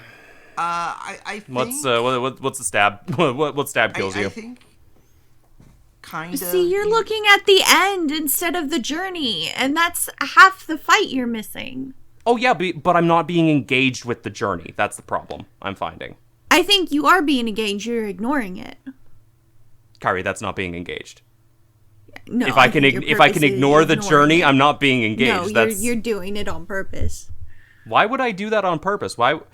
Okay, because no. Hold on a minute. Why would I watch a show just to sit there being non-engaged? Why wouldn't I just drop it if I wasn't having fun? I mean, I don't know. Why wouldn't you drop it? Like, hate watching's dumb. I didn't watch Velma for the same reason. Like, I'm not gonna sit here and do things I don't enjoy. Like, that's the thing. I don't. But it doesn't sound like you're enjoying it at all. So why are you doing this? Because there are parts that are interesting. And you know what? I guess I'm still chasing the first 2 episodes and what I got out of those. I think. Yeah. Therapists struggle with you, man. we just had to break down everything. I'm chasing the first 2 episodes, okay? I mean, because it gave me a similar puzzle-solving feeling. I think and I've only seen the first season of Solo Leveling, so I can't say what's to come. But from what I've seen, I think the important thing to keep in mind is that the first 2 episodes are set up in contrast for everything that's to come. So it seems unlikely to me that the tone and themes of those first 2 episodes are going to be replicated for the remainder of the series, because I don't think they are either, and they won't be. Yeah. I may just end up dropping the show because it's not my cup of tea. In terms of power creep, like, the power creep is relative because he gets stronger to fight stronger enemies. It's kind of like the power creep in DBZ, where yes, the power creep exists, but from a practical standpoint, it's always like the power creep is always proportional to the power creep of like the enemies being faced. So if you like ignore the numbers, if you ignore like the actual strengths, the same thing is still happening. Like, yes, Goku is stronger when he fights Frieza than he was when he fought Vegeta, but in practical terms, like, it's still the same thematic thing. Like, Vegeta starts out stronger and Goku overcomes. Frieza starts out stronger, Goku overcomes. Like, it's yes, they're stronger, but they're only stronger because it has to make logical sense for them to be stronger. It's not. If you're looking in relative terms, it's static kind of thing.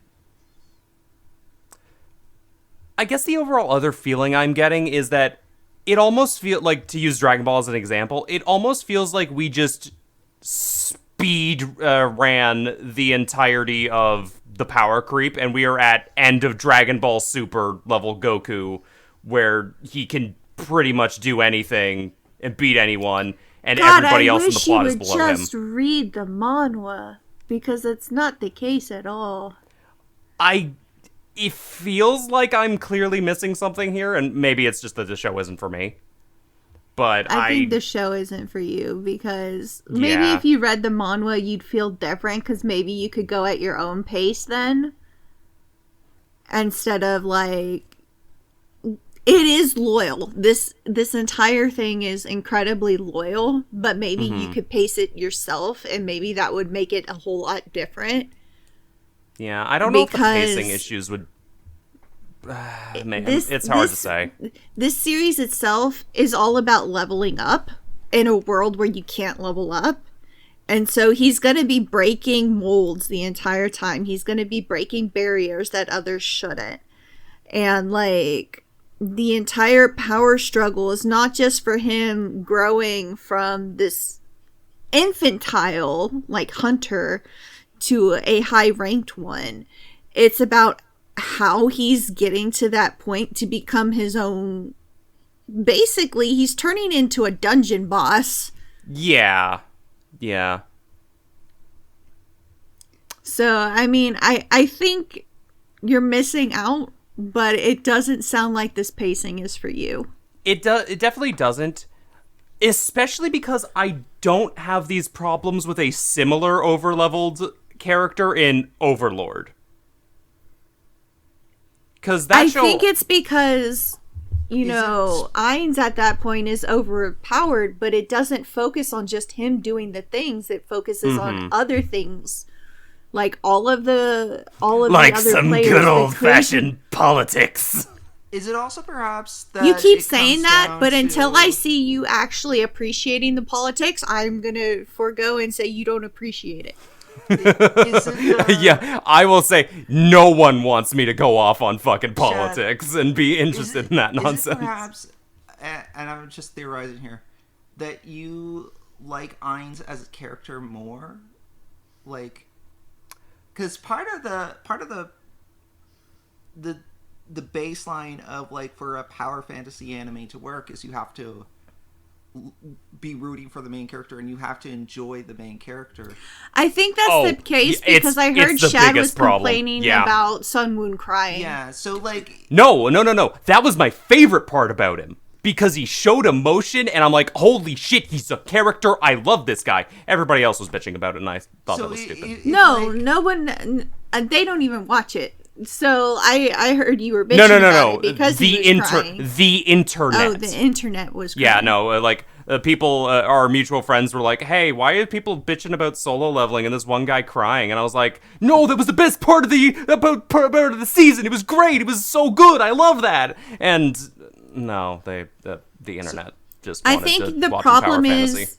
I think the problem is right now you have two categories of people watching this. The ones who are actually like solo leveling manhwa readers who have an appreciation for all of this. And then you have a younger audience that's in it for the fighting.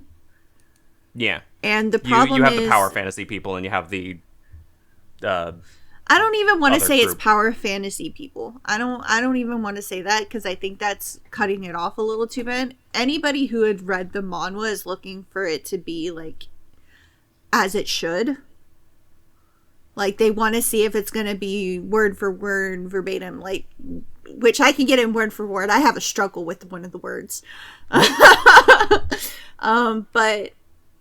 the problem we have is there's such a younger audience that doesn't understand the power of like how 4 years of adulthood stress is going to take on, and having that all of a sudden relieved in a moment's notice.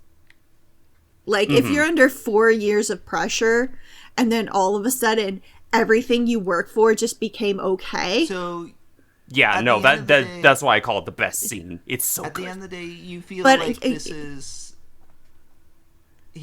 I think a younger audience doesn't really understand that yet because they don't have that experience. So you think this is like an analogy for like kind of hitting adulthood where his struggles in the first 2 episodes are kind of like the feeling of useless... The feelings of being pressed down that you kind of have as... a teenager, and then he finds himself as an adult, and suddenly the world is potentially his oyster. He's always had that pressure on his shoulders when he was, a teenager and stuff, because he was trying to pay for his mom's medical bills. He's trying to pay for his sister's schooling. That's why he's not in college or anything like that. He went to work as an e-rake hunter because that's the only way he can afford to keep doing things. But yeah, 4 years of that low grind, and then all of a sudden everything becomes okay. That's a huge breath of fresh air, and it's just like he breaks down and he cries. And it's one of those things that's like, I think as an adult, people can appreciate that sigh of relief. Whereas those who are of a younger standing don't really have that hit yet. They haven't gone through years upon years upon years of pressure to be able to do something like that. So I think it's a misunderstanding, and I don't think that's going to be gapped. Maybe if people, watched it a few years down the line and like sat back and rewatched that scene, it would make more sense to them. Maybe, yeah. That I can possibly see that. I would have also liked to see like maybe a little bit more of that pressure show after, but then again, we're going into structure talk again, and we'd just be talking in circles at that point. It's very weird because I like what this show did. Can I go into the real pet peeve then? Yeah, go for it. The real pet peeve is he says arise in English and every iteration of this goddamn thing. Why do they in Japanese make him say okite as the thing? It's arise. Make him say arise. I watched the dub, so he said arise in that. So. He's supposed to say arise. It's supposed to be arise. In Korean and in English, it's supposed to be arise. Yeah. In the Japanese, they translate it to okite. Yeah. And I have a problem with that. It should be arise. It should be Japanese. It should be Japanglish. I don't care what. It should be arise. Yeah, I have a few, like, I think the show could have done a lot more. That's my biggest problem with the entire anime pending. That's my biggest problem is arise. I think the show could have actually done a little bit more with its like language stuff, because in season 2 you actually talk to people like that are in Korea, Japan. I think they go to China at one point. They do, and like one of the worst translated things in the besides okite is when they have because this is entirely supposed to be in Korean, which the show is actually Japanese. So when a Japanese character comes forward, they have a translator speaking in Japanese and then also have him speaking in Japanese instead of having the translator speak in a different language, which doesn't make a lot of sense that they're both speaking Japanese to someone in Japanese. They should have changed the language of this guy to make it hard to interpret. But they didn't, and it's lost because this is supposed to be Korean. I actually have an example of it done so much better in a different anime. Mushoku Tensei has a TLDR, guy gets reincarnated into a different world. There's an entire like language system in that world, but to circumvent it, they just all speak Japanese, except for several scenes where people are learning the language, in which case they are actually speaking the fake language. And then later on, you meet someone who is from Japan. And then your point of view character literally passes out. And when they wake up again, you hear people speak in the made-up language with actual Japanese subtitles going on. And then to emphasize that they're speaking in Japanese, the actual Japanese characters are speaking in Japanese where the other character isn't. It's a very interesting scene. And I think Soul Leveling could have done a lot more with its language stuff, but that's a lot of work. They did do some, to some extent, because they have the magical beast language. That's interesting. I like that. It's really interesting. Yeah, because it's like computer static, and then it's like garbled. And it was interesting to do that. But when it became an actual language, it was just fucked with. And I'm just like... I almost want to see what they did with the Korean dub. They made this... I don't even know if there's a Korean dub. There is a Korean dub of it. Okay. I almost want to see what they did with it, to see if they did anything interesting. I wish it was made in Korean. I wish it was Korean first. I do too, but Japanese. Hey. I think they would have done a lot better in Korean. I don't know if they would have done a lot better per se, but it is interesting to, like, I would have loved to see, like, this show actually be, like, fully Korean, to actually be Korean culture and this sort of thing. There's a bit of a disconnect there, but who knows. But it's very interesting when shows actually properly play with language in an interesting way. I love it when it's done well. Because when it's done poorly, you get a scene of someone talking in Japanese. Another person also talking in Japanese going, I don't understand what you just said. But here's the exact thing you said, but I'm saying it. It can be funny. Yeah, it doesn't make a lot of sense. You know what does make a lot of sense, though? Is this a segue into our sponsor for the day? If we had a sponsor, it would be crazy, man. We would get on this podcast a lot more often if we were getting paid to do it. No, I have been learning new things over the past several weeks. Oh yeah, you said that you were gonna bring this up, Ed, and here we are. An hour Yeah, I didn't know whether or not. Yep, I didn't know whether or not we would do it first or last, but then we had a segue into Apothecary Diaries, and we took it. You forced that segue. I did everything in listen. my power. It was such a good It was a good segue, and then we steered off. And then Pending did good driving off that cliff. Yeah, it was really good. It was really good. No eunuchs at the bottom though. So I have been learning a new skill, and I can officially say that on top of my cleaning, I have now leveled up in my housewife accessibility options, and I can now do cooking. Muzzle tub. What do you cook? Yay! So I have been able to cook toast.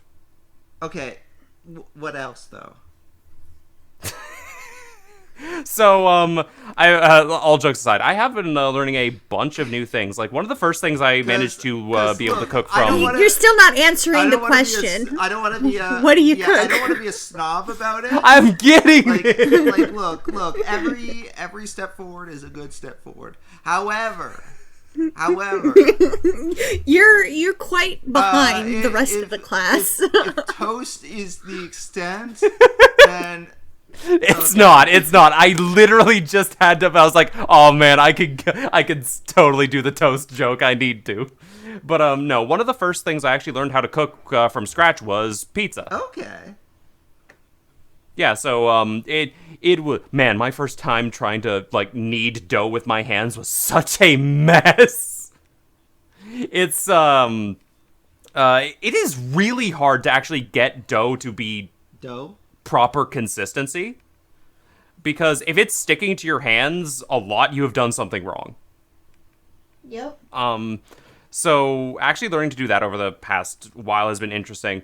I've also swapped out a lot of ingredients. Like we've whenever I make pizza dough now, I also add things like onion powder, garlic powder, and basil to the crust.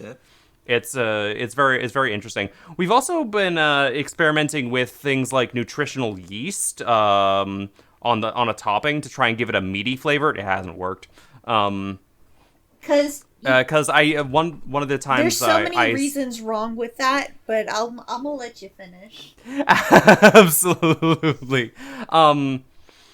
Because I like the taste that pepperoni gave to the cheese and other stuff, but I didn't like pepperoni as a thing whenever I had it, so we were experimenting with that, and that was my first thing.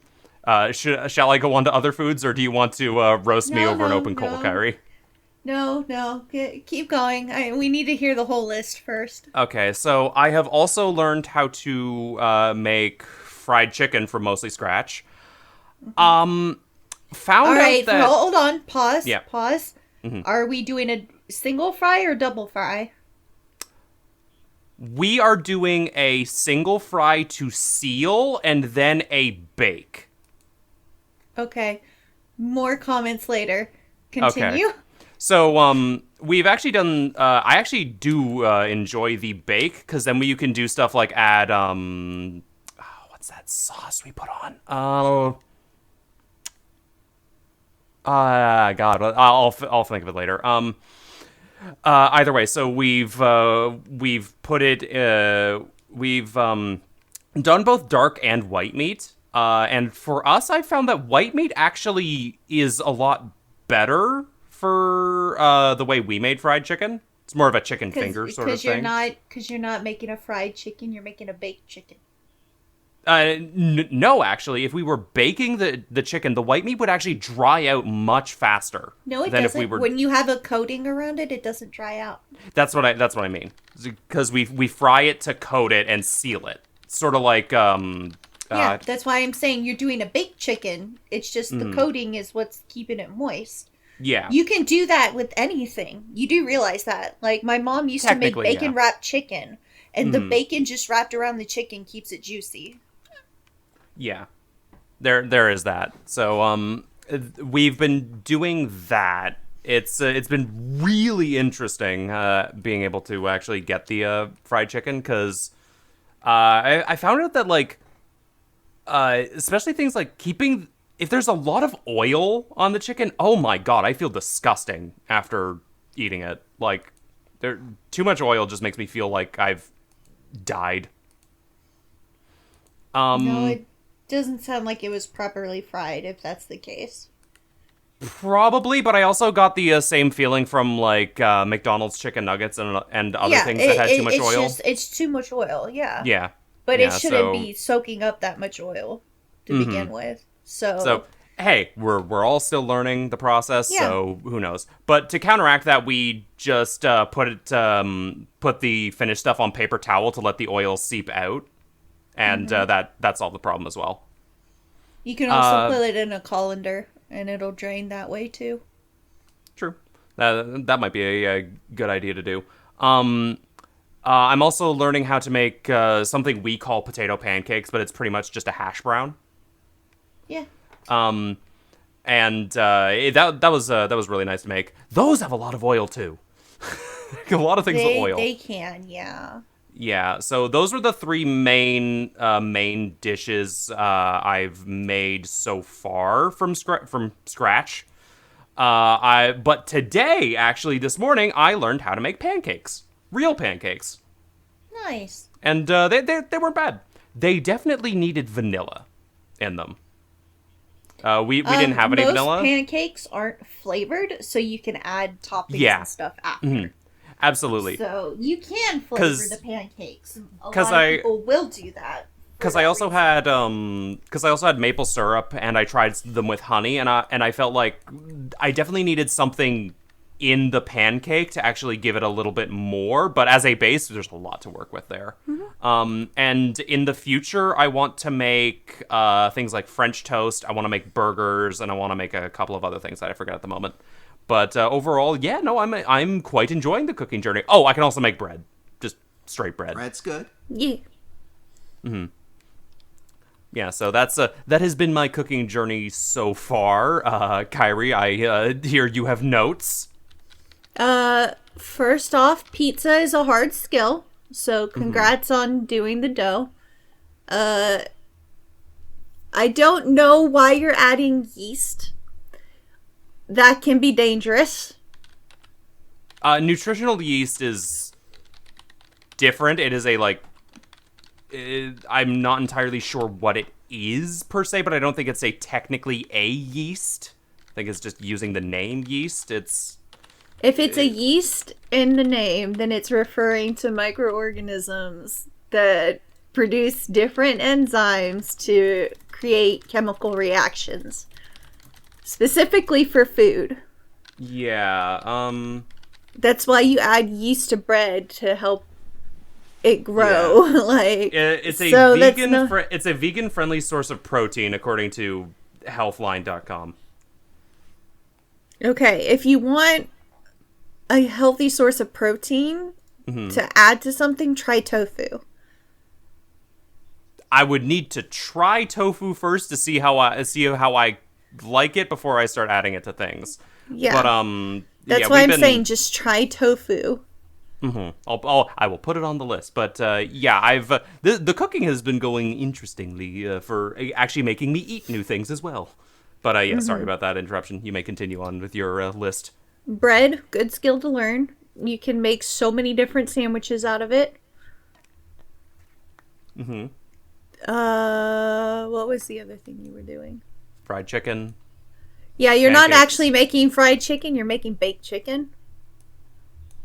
Fried chicken. So Yeah. I'm gonna tell you this honestly: fried chicken is double fried.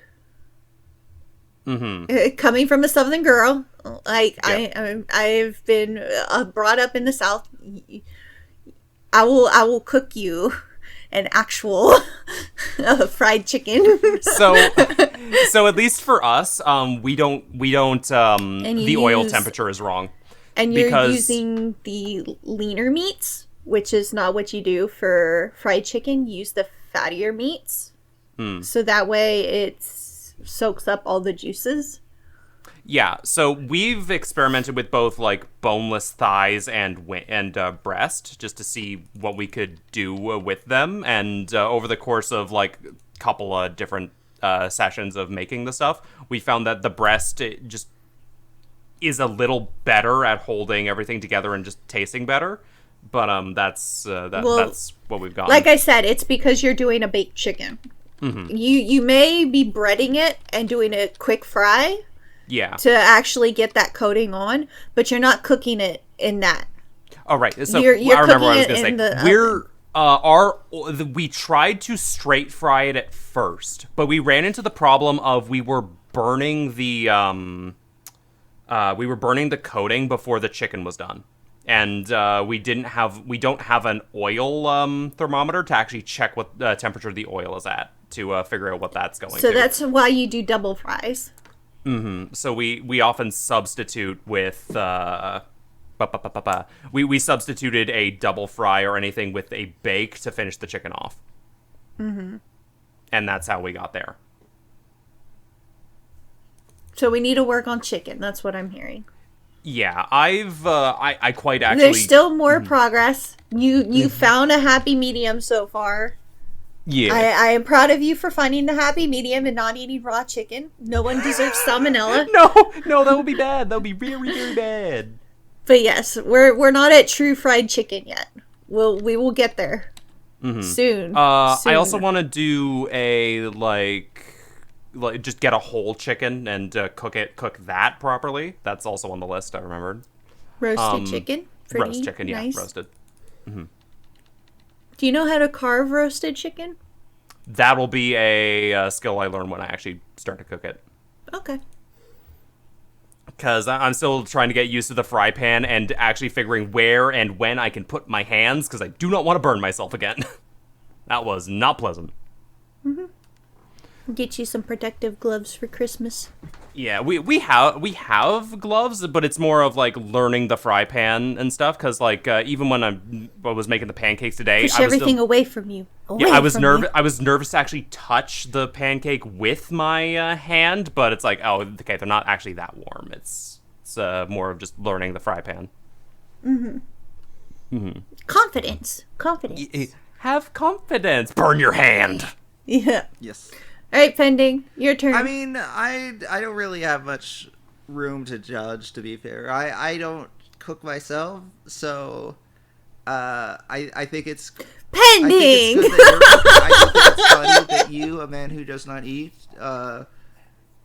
has chosen cooking as like your new skill to learn, but you know, maybe. Well, I mean, there is. Yeah, no, don't worry. The irony's not lost. So you make bread. When are you gonna make a bagel? You know, that's an amazing question. Oh wow! Would you look at the time? We've been going for 2 hours. It's time to end the podcast. Is that the note we're ending on? No more excuses now. No more excuses. You can make it was a bagel. never much of an excuse. It's like $1, if that, to get a bagel. But he would waste it, Pending. Yeah. That was his entire thing. Now he can't waste it when he's making bread. Want to bet? Shad? Yes. Shut up. Yeah. So that was honestly one of my things about like making pancakes today was because like I can make them even if I don't like what I'm eating. I'm sure someone else in the house will, so I'm a little okay with making that makes it. Sense. Mm-hmm. So as long as I know someone will eat it in the house, I'm okay with using the resources and learning this sort of stuff. But that is still very much a like mental block I'm fucking with. Mm-hmm. Hey, you're doing good. Yeah, you are doing good. But yeah, so I'm... Now you just gotta learn to eat. Yup. Well, I mean, I'm gonna have to try a burger with an actual bun at some point when I make them to see how it works. Ooh, if you're gonna make burger buns, do brioche. Oh, fuck brioche. That thing has 12 eggs in it. Nah, fuck brioche is, like, expensive, man. But brioche is so good. It is, but not 12 eggs good. It can be. That is a whole carton, Just man. imagine how much brioche you can make. Can make about You a have loaf so of many brioche. buns. You'll have so many buns. You could, but that is not an experiment for current economy. Let's just say that. So spending the $2 to get the brioche bun 4-pack at the store. That might be easier to do than the 12 eggs. Jesus. That is... Well, guys, yeah, it is 2 hours. Yes. We have been going for 2 hours, and I think we have discussed anime at length. And a bit of food talk. Pending if you ever want to watch Solo Leveling, I got you. Yeah, I might check out the second season. It's been a bit since I saw the first. I do. You did a podcast about the first, didn't you? Yes, but not the first season, just the first 3 episodes. Which podcast was that, Pending, and where can we find it? It was the Anime Night podcast. Where we can find it, I mean, I don't know. it's kind of back on hiatus now, I guess. Yeah. Well, GG, everybody. You can find it when they stream it on Soiren and Asu and Pending. Yeah, I mean, in theory, we'll do more in the future. Yeah. Kyrie. If not Pending, you can always talk more about it here. Absolutely. We do a podcast once in a blue moon. You can talk how I just gave up on one that I was desperately trying to watch. It didn't work out. Mm-hmm. But yeah, so, Pending, is there anything you'd like to announce, suggest, not advertise? Not per se, but I mean, I stream on Twitch. I am... what am I, like, VT Pending on Twitch? Yeah, I'm VT Pending. You're VT Pending. So yeah, if you ever want to watch me on Twitch, that is where you can find me. I usually stream in the evenings, Eastern time. It's somewhat sporadic, but we play games like Destiny. We've been playing recently. I've been doing Tales of Vesperia recently. I tend to do 4X strategy games, some RPGs. So yeah, that is me. Nice. Kyrie, what are your plans? Eventually, I'm gonna go back to the States, and then I'll start streaming like normal again, which means we'll be back to Media Mondays and Baldur's Gate on Fridays and Banjo-Tooie and all that fun stuff. All that fun stuff. Where can they find you? At Twitter and Twitch and YouTube at Kyrie AI. There you go. And I have been your host. You're on this YouTube channel. If you do not know where I am or how to find me, how did you get here? Because one of us shared it. Probably. And yeah, thank you all so much for coming by and listening to us rant about anime and other assortments of nonsense. I have been your I have been your political advisor that Kyrie just believes in. You haven't. Shut up. Absolutely. I love me politics. And now this is going to be another joke that I refuse to explain, just like Bagels. Yeah. All right. We've gone into it. It's too late now. Cut it. Cut this nonsense. Later, everybody. Later. Bye-bye.